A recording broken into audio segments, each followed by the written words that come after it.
যে আপনারা 2 নম্বর এসেছে ফাইনাল ইয়ার এমবিএ 2014 সালে।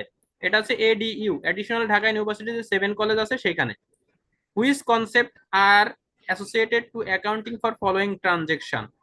বলছে যে হুইচ কনসেপ্ট, কোন কনসেপ্টে যাবে, কোন ধারণার ভিতরে এগুলো পড়ে। নিচের এন্ট্রিগুলা: ইন্ট্রোডিউস টাকা 10,000 বিজনেস ওনার ক্যাপিটাল, মালিকের মূলধন। তাহলে মালিকের মূলধন কোথায় যায় বলেন তো চৈতি আপা? ক্যাপিটাল কোথায় যায়? Business equity assumption. Business entry, entry assumption.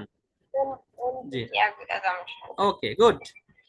এবার 2 নম্বর বলছে উইথড্র। আচ্ছা উইথড্র দেখলে আর কিছু দেখা লাগবে না, উইথড্র মানে কোথায় যাচ্ছে এটা তাহলে বলেন? হ্যাঁ, একই, ওটাই যাবে। একই, হ্যাঁ গুড।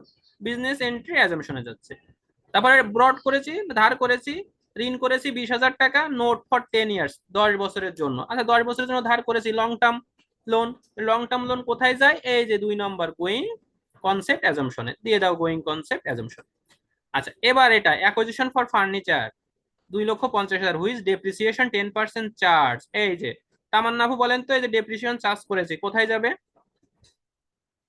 মানে 2 নম্বরটায়। 2 নম্বরটাই গোয়িং কনসার্ন অ্যাজাম্পশনে যাবে। এর বাংলা অর্থ হচ্ছে চলমান প্রতিষ্ঠান ধারণা।